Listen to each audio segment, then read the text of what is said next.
Alexandre claqua la porte de la maison familiale avec une violence qui fit trembler les murs. Son sac à dos jeté sur l'épaule contenant tout ce qu'il possédait. Tandis que les cris de son père résonnaient encore, « Dégage d'ici. PD. On n'a pas élevé un monstre comme toi. » À 18 ans. Il se retrouva seul sur le trottoir pluvieux de la banlieue lyonnaise. Sans un sou en poche. Et cette nuit-là, il dormit dans un abribus. Réalisant que sa confession honnête sur son orientation sexuelle venait de le priver non seulement d'un toit, mais aussi de toute sa vie d'avant. Ce choc initial le propulsa dans un tourbillon de survie brute, où chaque décision pesait comme un fardeau moral insurmontable. Les jours suivants furent un chaos de désespoir et de résilience forcée. Alexandre erra dans les rues de Lyon, évitant les regards suspicieux des passants qui semblaient deviner sa vulnérabilité. Il avait grandi dans une famille catholique conservatrice, où son père, un ouvrier d'usine rigide, et sa mère, une enseignante pieuse, imposaient des normes strictes. Son coming out, impulsif lors d'un dîner tendu, avait déclenché une tempête, accusation de perversion. Larmes de sa mère invoquant le diable. Et menaces de son frère aîné, qui l'avait physiquement poussé dehors. « Tu nous fais honte à tous » avait hurlé son père, les veines saillantes. Alexandre, encore adolescent, se sentait coupable. Comme si son identité était une faute impardonnable. Il questionnait sans cesse, était-ce mal d'aimer un homme? La société française, malgré ses lois progressistes sur le mariage pour tous, regorgeait encore de poches d'intolérance. Surtout dans les milieux ouvriers comme le sien.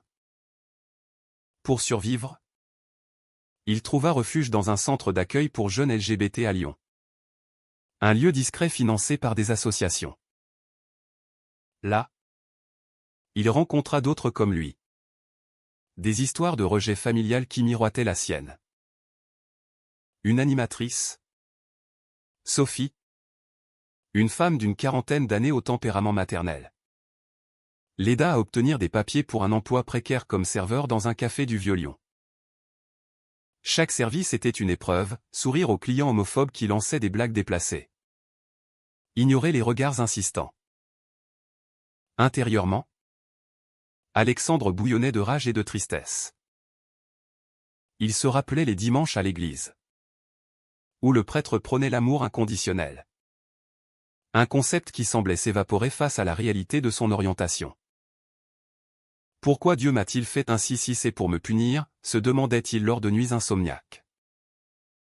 Au fil des mois, Alexandre commença à reconstruire. Il s'inscrivit à des cours du soir pour obtenir un diplôme en gestion hôtelière. Motivé par une détermination farouche à prouver qu'il n'était pas le monstre décrit par son père. Mais les appels manqués de sa mère, bloqués sur son téléphone, ravivaient la douleur. Elle avait tenté de le contacter une fois, murmurant des excuses voilées. Mais son père avait intercepté et ordonné le silence. Alexandre se sentait trahi, comment une famille unie pouvait-elle se briser si facilement? Il explorait sa sexualité avec prudence, sortant avec un garçon du centre. Mais la relation échoua vite, minée par ses peurs intérieures.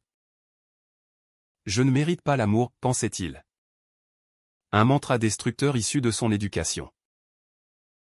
Un soir, après un service épuisant, Alexandre croisa Julien dans le café.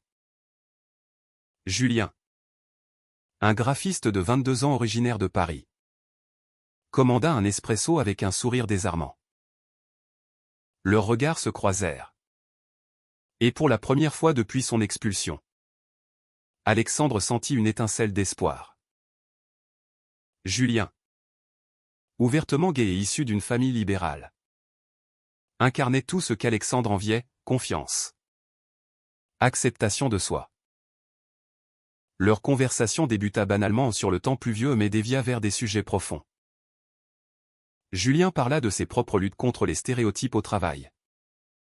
Ou des collègues hétéros le taquinaient sur sa sensibilité artistique. Alexandre, hésitant, confia un fragment de son histoire. Ma famille m'a jeté dehors quand j'ai dit la vérité, murmura-t-il. Julien posa une main compatissante sur son bras. Un geste qui fit fondre une partie de la glace autour de son cœur. Cette rencontre marqua le début d'une amitié qui évolua en romance naissante. Julien encouragea Alexandre à poursuivre ses études, l'aidant à déménager à Paris pour un meilleur emploi. Mais les ombres du passé persistaient. Alexandre recevait des nouvelles sporadiques de sa famille via des cousins, son père avait eu un accident au travail. Sa mère luttait contre la dépression. Il se sentait coupable de leur malheur. Comme si son départ en était la cause. Suis-je égoïste de ne pas revenir, se tourmentait-il. Julien, patient, l'aidait à naviguer ses eaux troubles, soulignant que le rejet était leur choix, pas le sien.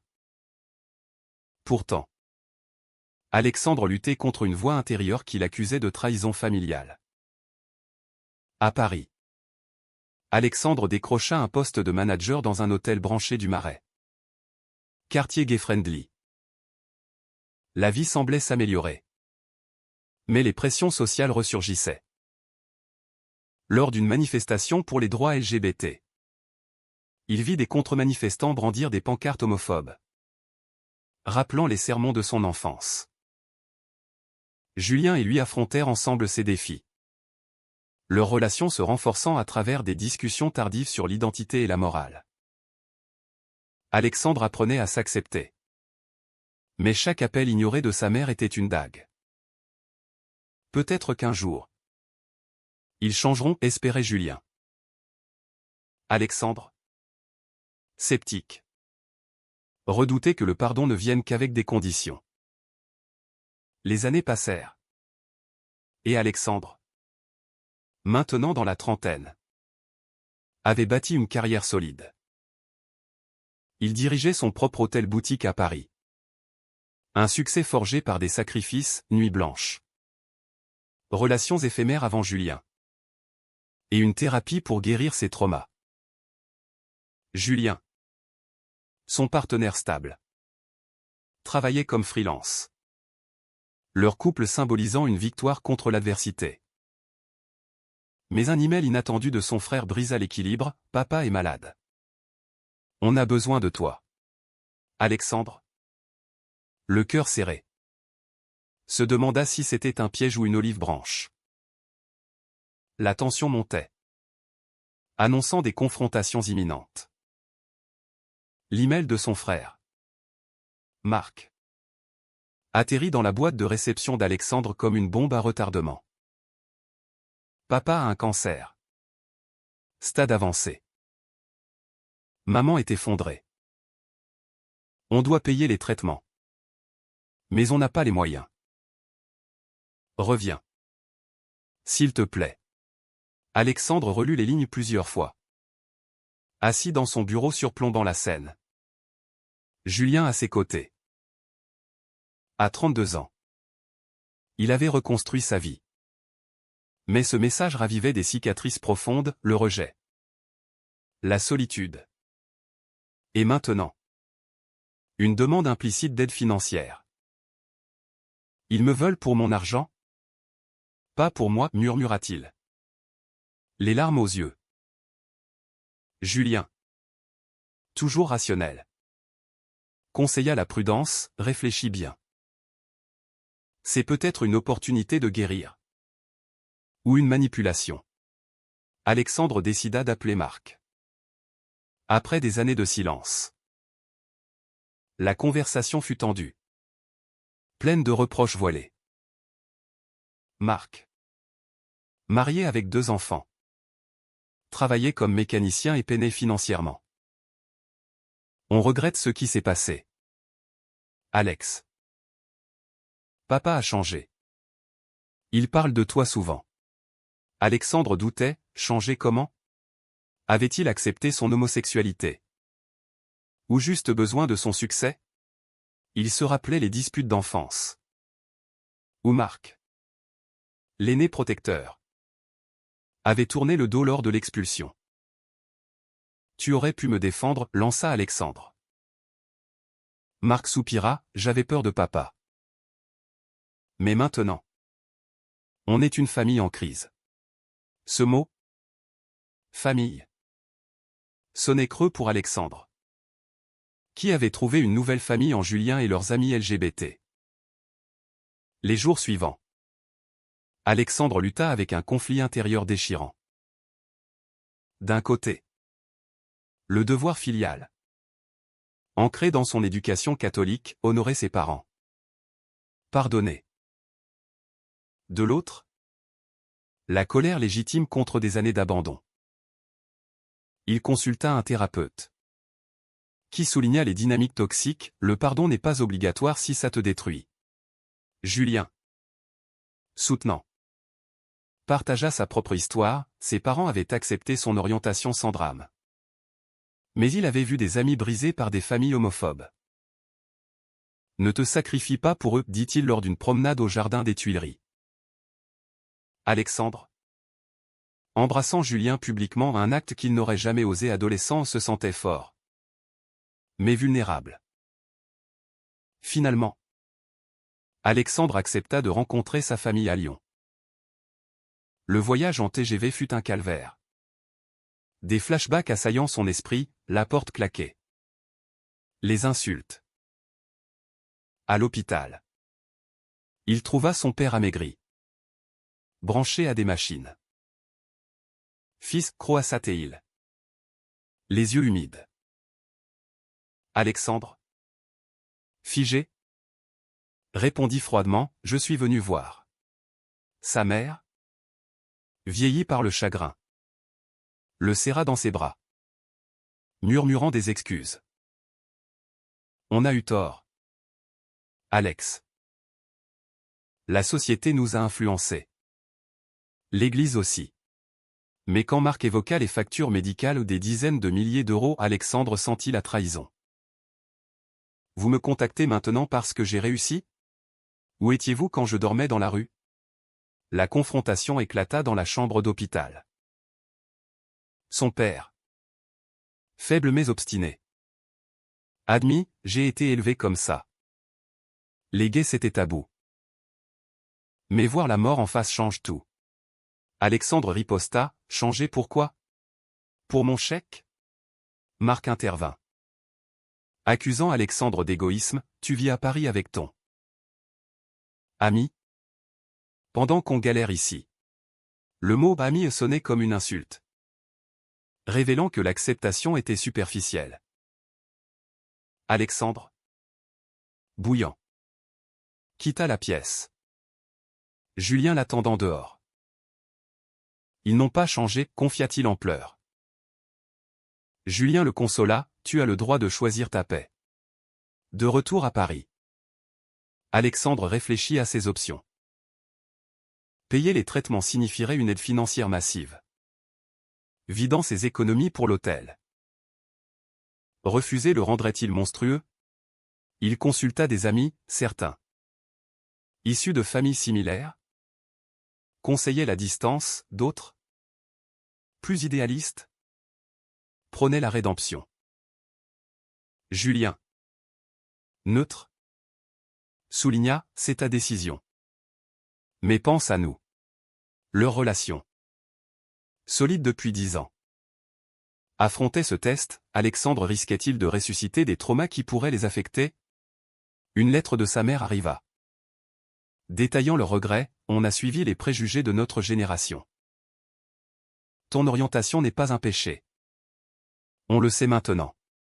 Alexandre doutait de la sincérité, suspectant une stratégie pour l'argent. Il enquêta discrètement, Marc avait des dettes de jeu, aggravant la situation familiale. Cette découverte amplifia sa méfiance, ou était-ce une manipulation? Il se sentait piégé dans un dilemme moral, aider malgré la trahison. Ou protéger sa vie durement gagnée? La tension culmina lors d'un appel collectif. Son père, au téléphone, implora, pardonne-nous. Fils. On t'aime tel que tu es. Alexandre, ému mais vigilant, posa des conditions, une acceptation réelle. Incluant Julien. Marc hésita, on peut essayer. Insuffisant pour Alexandre. Qui raccrocha. Le cœur lourd. Julien proposa une escapade à la campagne pour réfléchir. Là, au milieu des vignes bourguignonnes, ils discutèrent de l'avenir, mariage. Adoption peut-être. Mais l'ombre familiale persistait, forçant Alexandre à affronter ses démons intérieurs. Les semaines suivantes devinrent un tourbillon de décisions et de confrontations internes pour Alexandre. Il oscillait entre compassion et ressentiment. Consultant des forums en ligne sur les rejets familiaux dans la communauté LGBT française. Des histoires similaires abondaient, parents regrettant seulement quand la maladie ou la pauvreté frappait. Ne tombe pas dans le piège, conseillait un utilisateur. Julien, sentant la détresse d'Alexandre, organisa une soirée avec des amis pour le distraire. Mais même là, la conversation dévia sur les pressions sociétales. En France, on a le Pacs et le mariage gay. Mais dans les familles traditionnelles, c'est encore la guerre, nota un ami. Alexandre décida d'envoyer une petite somme anonymement, testant leur réaction. Marc appela aussitôt, merci. Mais ce n'est pas assez. Papa empire. Cette réponse confirma ses soupçons, l'argent primait sur la réconciliation. Furieux, Alexandre confronta sa mère en visio, vous regrettez vraiment? Ou juste parce que je suis riche maintenant? Elle pleura, les deux. Alex. On a vu des reportages sur les gays. On a compris. Mais quand il mentionna Julien, elle détourna le regard, c'est différent en personne. Cette hypocrisie raviva la douleur d'Alexandre, qui se rappelait les dimanches forcés à la messe, où l'homosexualité était condamnée. Julien, témoin de cette spirale, exprima ses craintes, ça te détruit. Alex. Choisis-nous. Leur relation, autrefois havre de paix, subissait des tensions, Alexandre devenait distant, obsédé par le dilemme. Une dispute éclata un soir, pourquoi les aider après ce qu'ils t'ont fait, cria Julien. Alexandre riposta, parce que c'est ma famille. Julien, blessé, rappela, je suis ta famille maintenant. Cette nuit-là, ils dormirent dos à dos. Un fossé creusé par les fantômes du passé.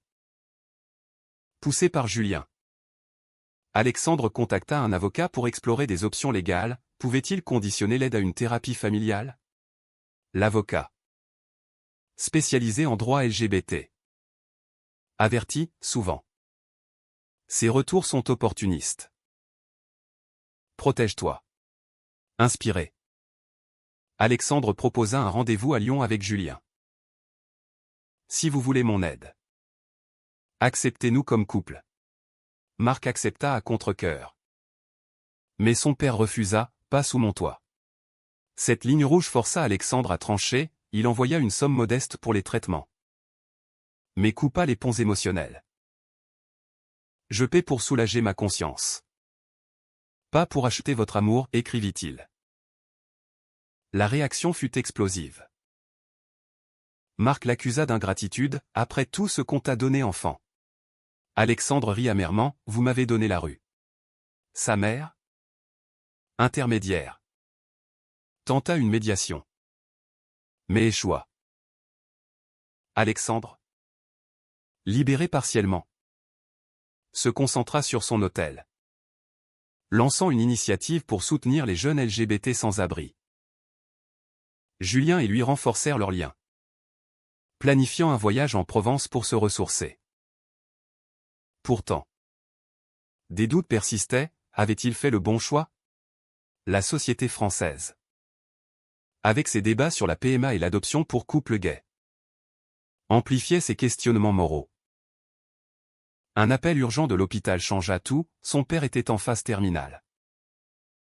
Alexandre, contre l'avis de Julien, prit le train pour Lyon. À son chevet, son père murmura « Pardonne-moi. Fils. J'avais tort. » Alexandre, larmes coulant, répondit « Moi aussi. Je regrette. » Mais quand Marc évoqua l'héritage insinuant que Alexandre devrait renoncer pour aider la famille, la vérité éclata, le pardon était monnayé. Blessé, Alexandre quitta l'hôpital, jurant de ne plus revenir. De retour à Paris, il affronta une crise personnelle, dépression rampante, questionnant sa valeur. Julien, pilier, l'encouragea à écrire son histoire pour un blog LGBT, transformant la douleur en catharsis. Le post viralisa. Attirant des soutiens et des critiques, certains l'accusaient de dureté. D'autres louaient sa force. Cette exposition publique amplifia les pressions sociales, avec des médias contactant pour des interviews. Alexandre déclina, préférant l'intimité. Les mois suivants marquèrent un tournant pour Alexandre. Le décès de son père, annoncé par un message laconique de Marc, le plongea dans un deuil ambivalent, tristesse pour l'homme qu'il avait aimé enfant, rage pour le tyran qu'il était devenu. L'enterrement à Lyon fut une épreuve, sa mère l'accueillit froidement. Marc l'ignora. Et des oncles murmurèrent sur son style de vie. Julien, à ses côtés, subit des regards hostiles, renforçant leur unité.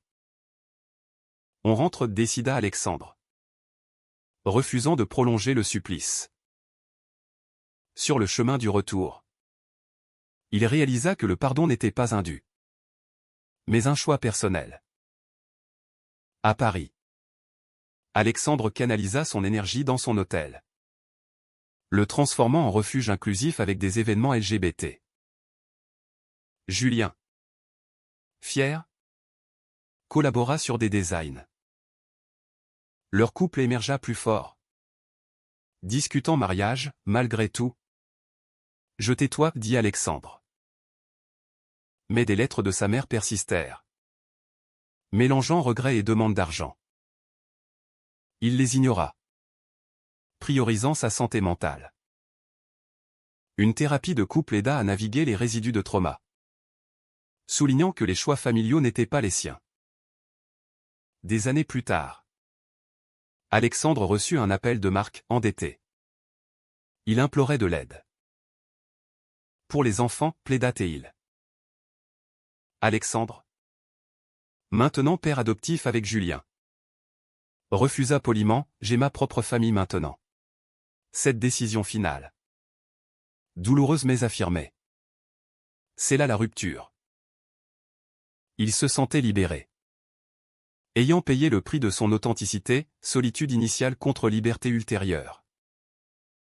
Pourtant, des questions morales hantaient, avait-il été trop dur? La société excusait-elle les préjugés passés au nom de la famille?